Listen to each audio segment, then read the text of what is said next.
यह है class 12 physics chapter 4 गतिमान आवेश और चुंबकत्व। अभी मैं आपको 4.7 प्रश्नों को सॉल्व करवाऊंगा। ठीक है, ये क्या कहता है कि एक दूसरे से 4 सेंटीमीटर की दूरी पर रखे दो लंबे सीधे समांतर तारों ए एवं बी, मतलब कि दो सीधा समांतर तार है ए और बी, जो कि कितना है 4 सेंटीमीटर दूरी पर रखा गया है। ठीक है, और पहले तार में 8 एम्पियर धारा बह रहा है और दूसरे तार में 5 एम्पियर धारा बह रहा है, जो कि एक ही दिशा में प्रवाहित हो रही है।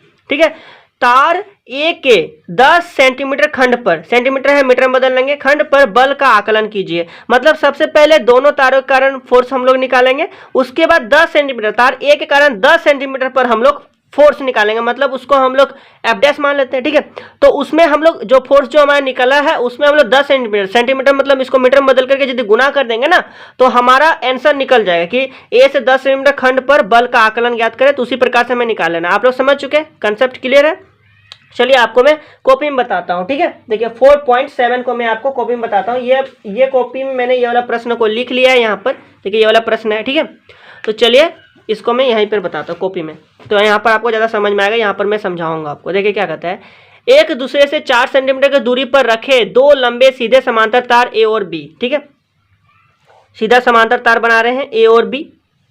ठीक, दोनों का जो बीच का जो डिस्टेंस जो है वे कितना है यहाँ पर 4 सेंटीमीटर, यानी कि यहाँ से यहाँ तक कितना है 4 सेंटीमीटर है। ठीक है, और इसमें जो धारा जो है, धारा कितना बह रहा है, पहले तार इसको हमने ए मान लिए, इसको हमने बी मान लिए। ठीक है, दोनों का डायरेक्शन एक ही ओर है और इसमें धारा जो है वे 8 एम्पियर का धारा बह रहा है, आई बराबर 8 एम्पियर, और इसमें जो आई धारा जो है वे कितना दिया गया 5 एम्पियर। ठीक है, इस ए तार में 8 एम्पियर का धारा बह रहा है और दूसरे तार में 5 एम्पियर का धारा बह रहा है। ठीक है, तो चलिए यहाँ पर अब हम लोग फॉर्मूला लगाएंगे एकांक लंबाई पर। ठीक है, तो एकांक लंबाई मतलब इकाई लंबाई पर यदि हम लोग सबसे पहले लिखा है, उसके बाद हम लोग 10 से गुणा कर देंगे ना, इसको इकाई लंबाई पर निकालेंगे, 10 से गुणा कर देंगे फोर्स को, तो निकल जाएगा हमारा फॉर्मूला, आंसर हमारा निकल जाएगा। ठीक है, इतना आपको पता चल गया, क्वेश्चन पता चल गया। चलिए निकालते हैं। ठीक है, देखिए यहाँ पर सबसे पहले लिख देते हैं क्या क्या दिया गया। I1 जो है वे दिया गया 8 एम्पियर। ठीक, I2 हमारा दिया गया है 5 एम्पियर दिया गया है, और दोनों के बीच का डिस्टेंस जो है वे कितना है, R कितना है 4 सेंटीमीटर का है।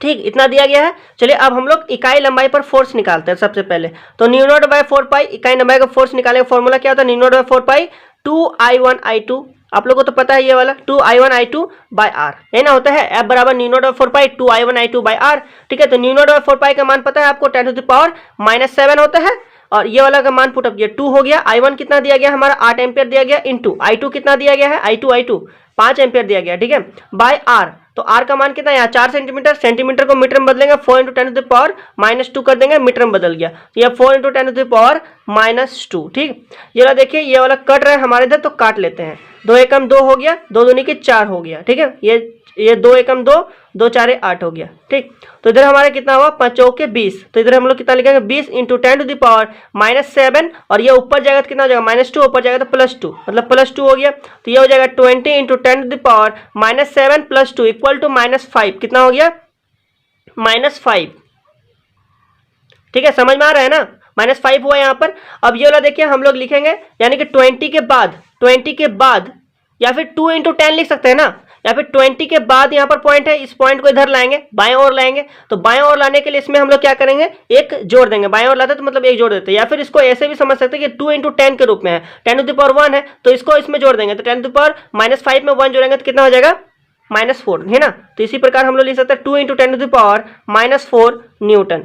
तो इस प्रकार से हमारा क्या निकला, ये वाला क्या है इकाई लंबाई पर हम लोग निकाले, क्या निकाले इकाई लंबाई पर। ठीक है, चलिए यहाँ पर लिख देते हैं, इकाई लंबाई पर हमने निकाला। अब यहाँ पर क्या बोला है, ए से 10 सेंटीमीटर खंड पर बल का आकलन ज्ञात कीजिए, ए से 10 सेंटीमीटर। ठीक है, तो यहाँ पर एफ जो निकाले हैं, अब 10 सेंटीमीटर पर निकालेंगे, यानी कि एफ 10 निकालेंगे। ठीक है, तो एफ में हम लोग क्या करेंगे 10 से गुना कर देंगे। ठीक है, क्या करेंगे इसमें 10 से गुना कर देंगे, मतलब कि यहाँ पर 10 सेंटीमीटर पर निकालने बोला गया है ना, तो 10 से हम लोग क्या करेंगे गुना कर देंगे, इसको मीटर में बदल के लिखेंगे 10 × 10⁻²। ठीक है, इसको गुना कीजिए, निकल जाएगा आंसर आपका। एफ बराबर कितना है 2 × 10⁻4 इंटू, ठीक है, ये वाला कितना हो गया 10 हो गया, इंटू 10⁻2 हो गया। ठीक, तो ये वाला कितना हो जाएगा, इधर 2 रह जाएगा, इंटू 10⁻4, और यहाँ पर क्या कुछ नहीं मतलब +1। ठीक है, और ये वाला क्या -2, तो इधर हो गया 2 × 10⁻4 और -2 इक्वल टू कितना हुआ -6 +1, तो ये हो गया जो 2 × 10⁻5। ठीक है, न्यूटन।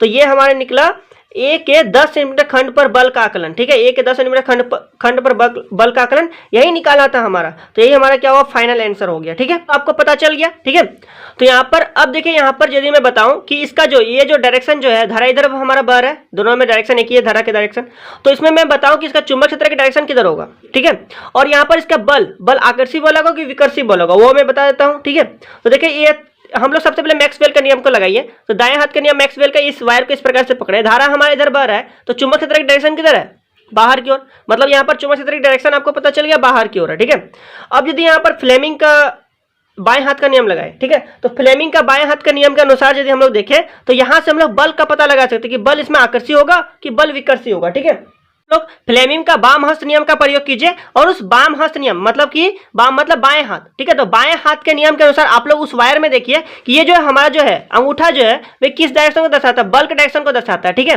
और ये वाला जो है, ये वाला, ठीक है, ये वाला क्या, चुंबक क्षेत्र के डायरेक्शन को दर्शाता है, ये चुंबक क्षेत्र का डायरेक्शन है, और ये वाला क्या है, विद्युत क्षेत्र, विद्युत धारा। हाँ, तो यहीं से आपको चुंबक क्षेत्र का डायरेक्शन आपको पता चलेगा किधर होगा।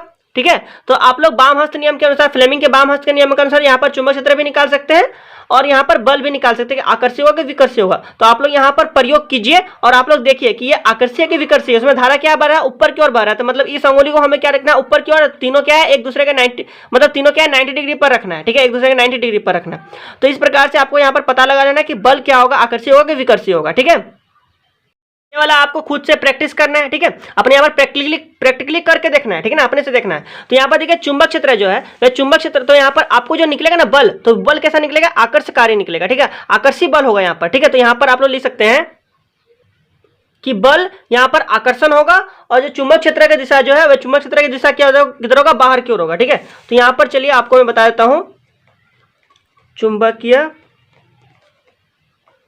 क्षेत्र की दिशा। ठीक है, तो चुंबक क्षेत्र की दिशा किधर होगा, बाहर की ओर होगा। ठीक है, और यहां पर बल जो है, बल कैसा होगा, आकर्षण बल होगा। तो इस प्रकार से मैंने आपको 4.7 को मैंने समझा दिया। ठीक है, तो इस वीडियो कीजिए लाइक, चैनल कीजिए सब्सक्राइब। ठीक है, मिलते हैं अगले वीडियो में, तब तक के लिए बहुत बहुत धन्यवाद।